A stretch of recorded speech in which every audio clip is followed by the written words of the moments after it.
Un espacio distinto a los demás. Un enfoque que va con la realidad. Datos periodísticos a través de un análisis diferente.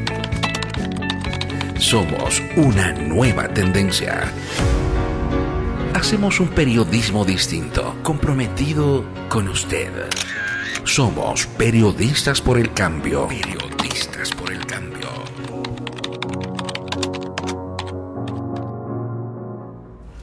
Bienvenidos a un programa más de Periodistas por el Cambio. Scarlett, ¿cómo le va? Buenas noches, Adair. Buenas noches, queridos amigos. Un nuevo programa más de Periodistas por el Cambio. ¿Qué tenemos el día de hoy, Adair? Bueno, inicialmente queremos señalar que la agenda periodística internacional se ha visto marcada por la detención del expresidente de Brasil, Luis Ignacio Lula da Silva. El mismo ha sido acusado de corrupción. Hay varias posiciones al respecto. Los partidarios del PT, exactamente el partido que apoya a Lula da Silva, aseguran de que él es inocente y que no existen pruebas en su contra.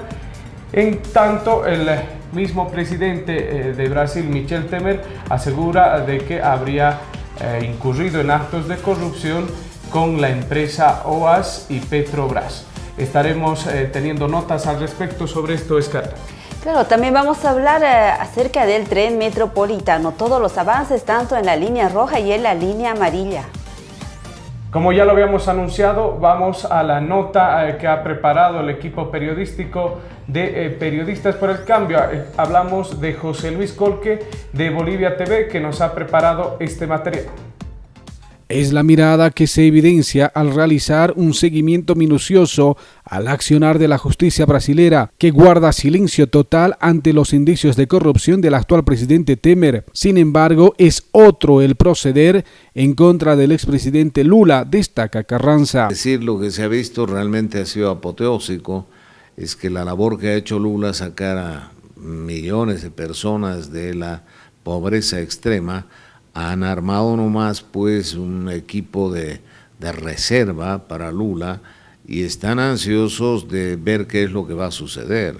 Por otro lado, el especialista comparte la opinión de otros colegas internacionales y del propio exmandatario, quien manifestó que su mayor pecado fue sacar de la pobreza a miles de indigentes brasileros. Ahora, dentro del plano político, lamentablemente es triste ver que un líder latinoamericano como es Ignacio Lula da Silva esté en estas situaciones, ¿no?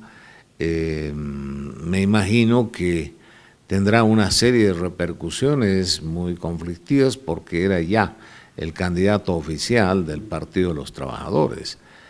Y con esta detención básicamente se entorpece. Ahora, de acuerdo a lo que he estado investigando, el que esté detenido no implica que no pueda participar en las elecciones. Continuamos en el ámbito informativo con relación a la detención del expresidente Luis Ignacio Lula da Silva. Estas son las repercusiones que se han registrado en el territorio nacional. Nosotros hemos visto su gestión bastante positiva de Lula, ha hecho un trabajo bastante importante en Brasil. Lamentablemente hay gente probablemente esté involucrado con hechos de corrupción en su gestión y que esa gente debería ser sancionada. Consideramos que si él realmente es responsable de estos hechos, evidentemente tiene que ser sancionado, pero aquí también se ve ya una injerencia política. De una u otra forma, saben que Lula ganaría en las próximas elecciones y lo que se busca es vetarlo, mandarlo a prisión para que él no vuelva a ser presidente. Entonces, ojalá que se haga una verdadera justicia, una justicia en base a hechos y no una justicia en base a intereses políticos. Continuamos con más de Periodistas por el Cambio, pero antes nos vamos a ir a la cronología de este hecho que ha suscitado en el municipio de Cercado, en Cochabamba. Ya es noticia nacional, ha sido diferentes, tanto senadores, diputados. La misma concejal Rocío Molina ha sido quien ha hecho esta denuncia, este acto de corrupción en Cochabamba.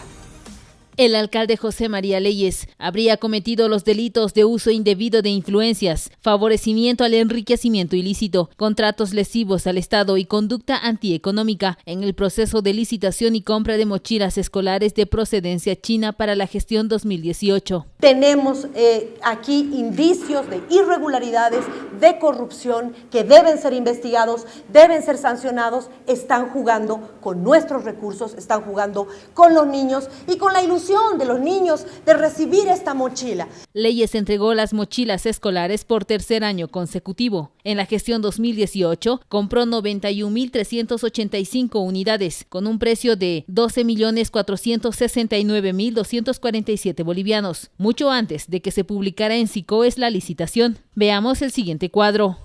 16 de agosto de 2017, la importadora compra útiles en China. 7 de noviembre de 2017, la importadora compra mochilas en China. 28 de noviembre de 2017 es la publicación en SICOES. 19 de diciembre de 2017 es la presentación de propuestas. 12 de enero de 2018, notificación de adjudicación. Y 16 de febrero de 2018, firma de contrato. ¿Cómo sabía la empresa que se iba a adjudicar si aún no se había publicado en SICOES? He aquí la respuesta de los funcionarios de la alcaldía de Cochabamba. Incluso ayer, yendo al mercado, verificar y no existe una mochila de ese precio. 2, el tema de que se habría dado la licitación al precio más, a la empresa que ha presentado el precio más alto, eso también lo hemos analizado y lo hemos expuesto. Se ha dado, según la ley, esta licitación a la empresa que ha cumplido con los requisitos.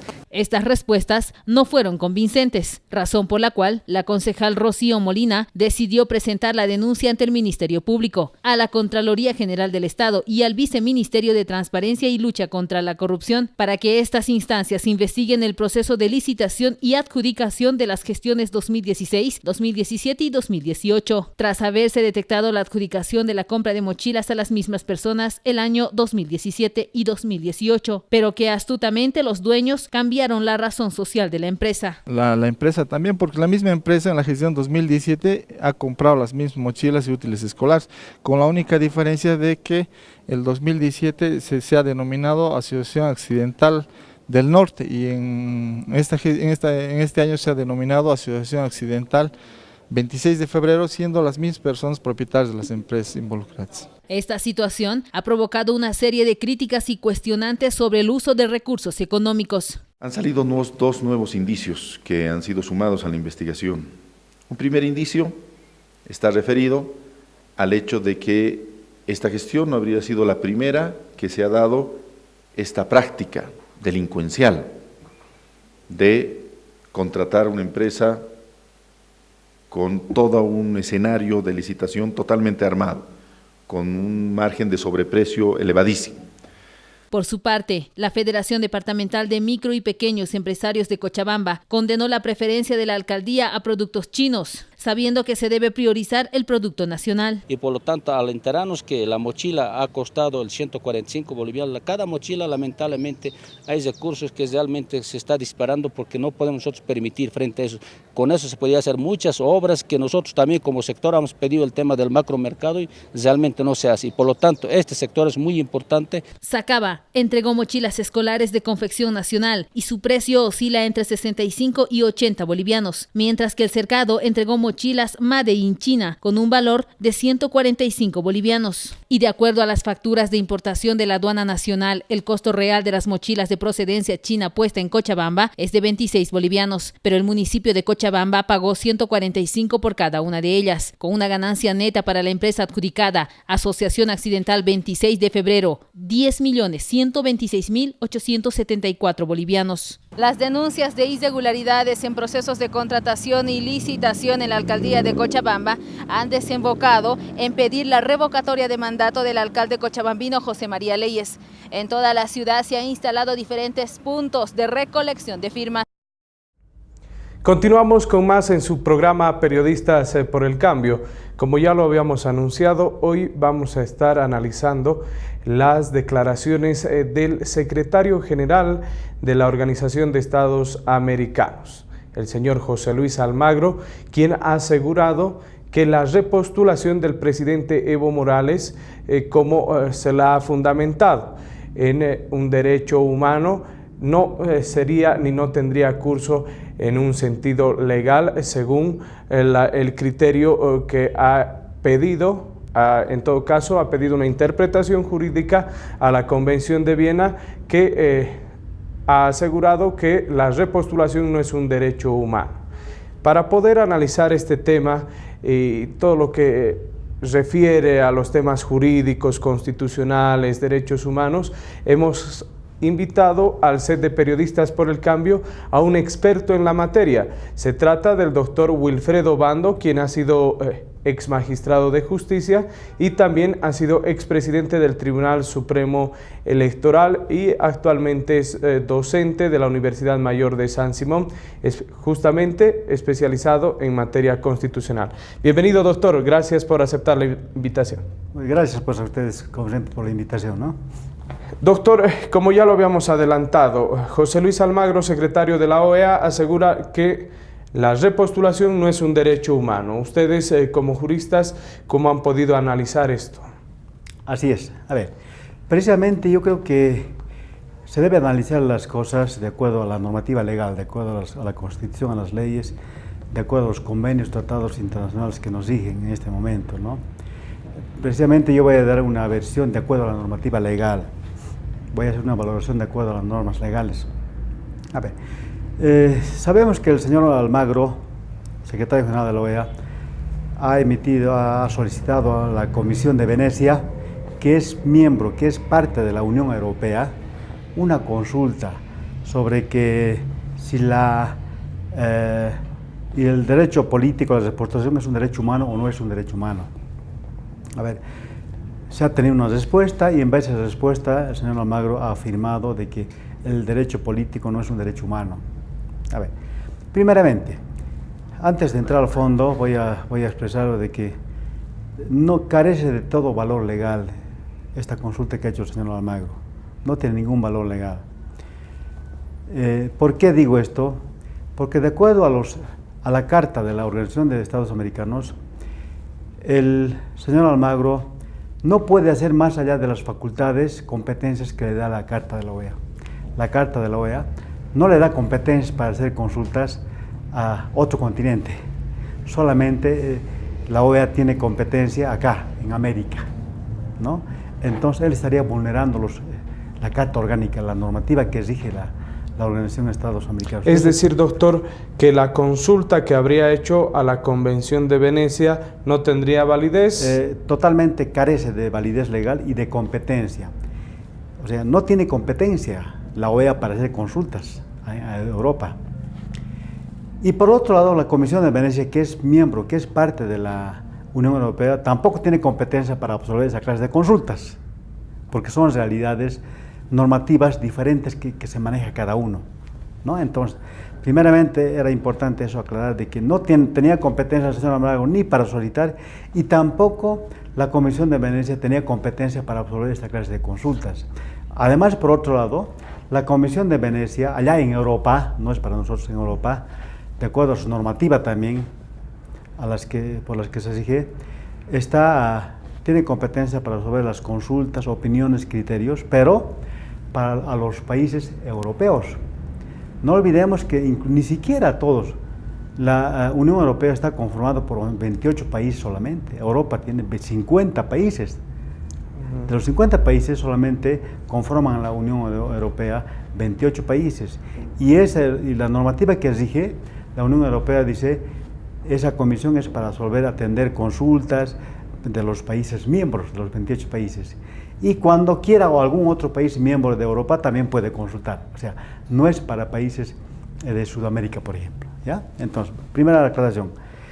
Otra aclaración, esta Comisión de Venecia es un organismo independiente, es una institución independiente, ¿no? Y su labor es emitir algunas consultas, emitir criterios. Es un simple criterio, ¿no es cierto? Como que podía darlo cualquier institución, cualquier persona. No tiene fuerza obligatoria de cumplimiento. Es una idea, es un criterio, es una opinión que emite. En un ejemplo más didáctico, podríamos decir que es como consultarle a un equipo jurídico sobre una determinada situación. Perfectamente. Así como tiene también OEA. OEA podría haber hecho esa consulta también a sus comisiones que tiene y no lo ha hecho, ¿no? Así como cuando un cliente, un ciudadano cuando está en problemas, puede hacer una consulta a un equipo jurídico, puede hacerlo a otro y a otro. Cada uno puede dar diversos criterios. Nosotros en derecho le llamamos doctrina. O sea, ¿qué es doctrina? Son opiniones, ¿no? Así como opiniones, hay varias opiniones de cada persona, ¿no? Pero la opinión simplemente es una opinión. No tiene efecto vinculante, decimos nosotros técnicamente. Quiere decir que no tiene efecto de cumplimiento, de fuerza obligatoria. Pero ¿qué es lo que está pasando? De acuerdo a la versión que ha emitido el secretario general de la OEA, pareciera que él estaría queriendo obligar, imponer.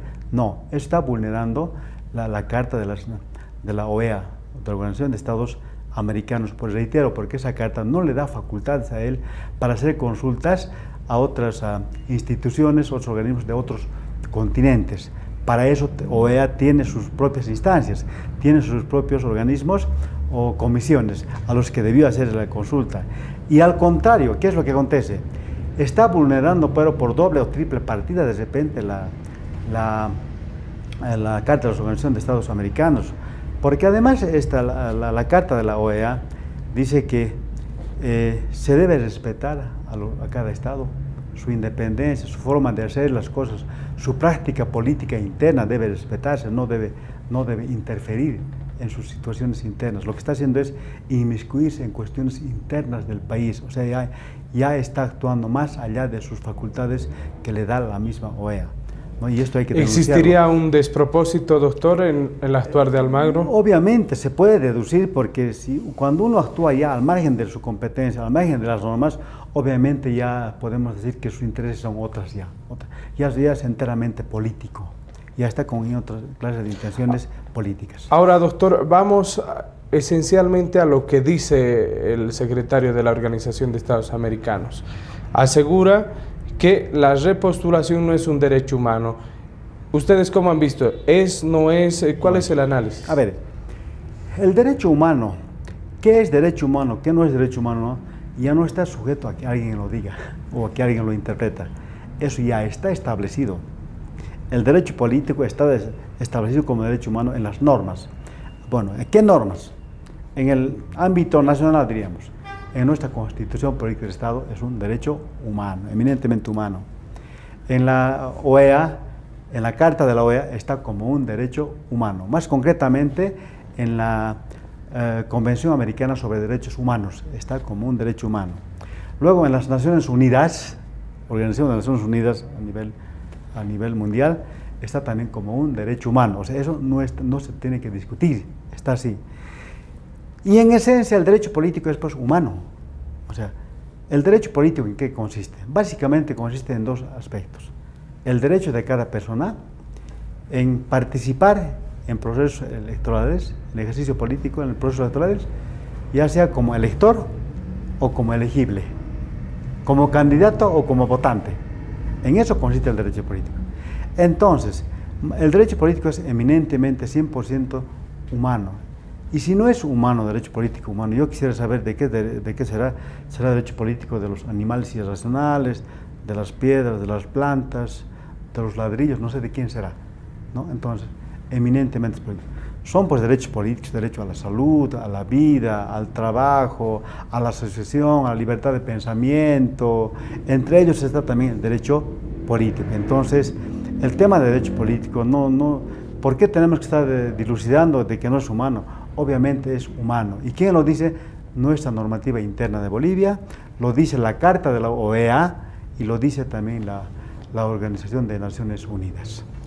Con relación a la repostulación, doctor, recordemos que el Movimiento al Socialismo en su Congreso, en su 9º Congreso exactamente, aseguraba que existían 4 vías. Y una de las vías que han adoptado es esta de la interpretación amplia de la Constitución, y el tema de la repostulación estaría basado en la Convención Interamericana de Derechos Humanos. ¿Podremos hacer un análisis sobre esto, doctor, en base a qué es viable, no es viable, según la Constitución, usted como especialista constitucional? Así es. Evidentemente, no siempre para los problemas hay una salida, una sola salida.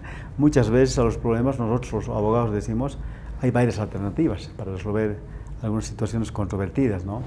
Evidentemente en este caso sabemos que el instrumento político, el MAS, ha definido hacer uso de 4 alternativas en un congreso en Santa Cruz, entiendo yo. A ver, entre ellos estaba hacer una especie de consulta al Tribunal Constitucional para que él defina esta situación, ¿no? Porque el Tribunal Constitucional es el competente, llamado por la misma Constitución, a dilucidar estas situaciones. ¿En qué ha consistido? O sea, lo que no se habla es lo siguiente, ¿no? Obviamente, voy a partir de una cuestión básica. Democracia consiste en la participación del pueblo y también en las decisiones del pueblo. Y eso se respeta, obviamente se respeta. Eso es básicamente, obviamente, de eso hay que partir. Pero hay que obedecer y hay que respetar todas las decisiones del pueblo, no solamente lo que nos conviene. Y lo que no nos conviene hay que esconderlo, no. Hay que hablar de todo, lo que dijo el pueblo, hay que cumplir todo, no solamente una parte. ¿Qué dijo el pueblo? Partiría por el 21 de febrero. El 21 de febrero, ¿qué dijo el pueblo? Dijo, mantenemos la norma. No ha habido una situación que ha cambiado nada. No se cambia la Constitución. No se cambia nada. El 2009, el pueblo dijo sí a la Constitución. Y dentro de la Constitución está el artículo 68, o sea, no se modificó el 68. El día 21 de febrero no pasó nada.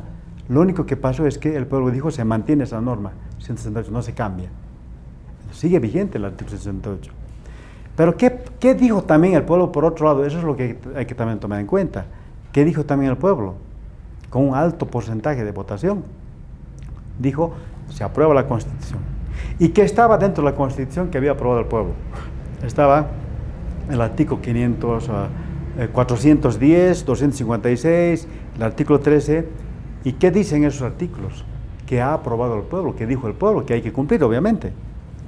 Dijo que los tratados y convenios internacionales son parte de la Constitución. No hay que olvidar, es importante. Todos los tratados y convenios internacionales que ha aprobado Bolivia son parte de nuestra Constitución política del Estado. Y entonces, una consulta entonces ahí, ¿un convenio, un tratado internacional tiene el mismo peso que la Constitución? Sí. Así es. A ver, ambos tienen, para empezar, el mismo valor. Tienen rango constitucional, ¿no? Entonces, pero el mismo pueblo ha dicho que cuando hay contradicciones, ¿no? Hay una especie de choque entre la Constitución y convenios internacionales, ¿cuál se aplica? Ahí está el tema, ¿no? Ese es el tema. Entonces, el mismo pueblo ha dado la solución. El mismo pueblo ha dado la solución y está en el artículo 13 y 256 de la Constitución Política del Estado. Entonces, ¿qué dijo el pueblo? El pueblo dijo que cuando hay contradicción, se aplica con preferencia los tratados y convenios internacionales sobre la Constitución Política del Estado. No, o sea, no se trata de que uno está por encima del otro, no. Ambos son iguales. Pero que cuando hay contradicciones hay que aplicar lo otro con preferencia, sin que el otro esté muerto como norma jurídica, sino simplemente el otro hay que darle prevalencia en la aplicación. Y precisamente eso es lo que ha hecho el Tribunal Constitucional. Claro. En esa consulta, en esa acción abstracta de inconstitucional que se ha planteado, entonces el Tribunal Constitucional ha hecho una valoración correcta, adecuada, y ha dicho, acá hay una contradicción entre la Constitución y la Convención Americana de Derechos Humanos, ¿no? Entonces ha dado preferencia en la aplicación de la Convención Americana. Además, la misma Convención Americana de Derechos Humanos dice en un artículo, está en el 23, el 29, ¿no? Y el artículo 1, de que esta Convención Americana de Derechos Humanos deben aplicar los Estados miembros con preferencia a su normativa interna en derechos humanos.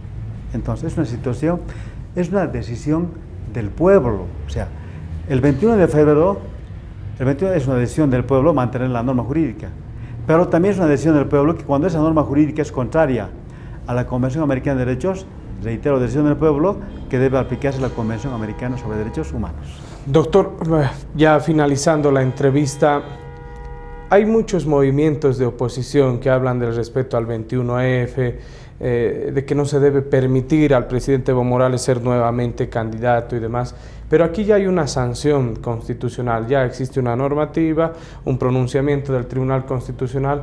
Esto ya no se puede revisar, es capítulo cerrado. Así es. A ver, el 21F no se está vulnerando, la norma sigue vigente. 168 sigue vigente en la Constitución, no se ha abrogado, no se ha derogado. El tema es que sobre eso, con preferencia, se está dando aplicación a la Convención Americana sobre Derechos Humanos. Y ese tema, ¿quién es el que debe dilucidar esta situación? ¿Quién debe dar decisión definitiva sobre esa situación? Es el Tribunal Constitucional. Y ha emitido una sentencia constitucional. La sentencia constitucional del Tribunal Constitucional, ¿no?, dentro de sus competencias, es la última decisión.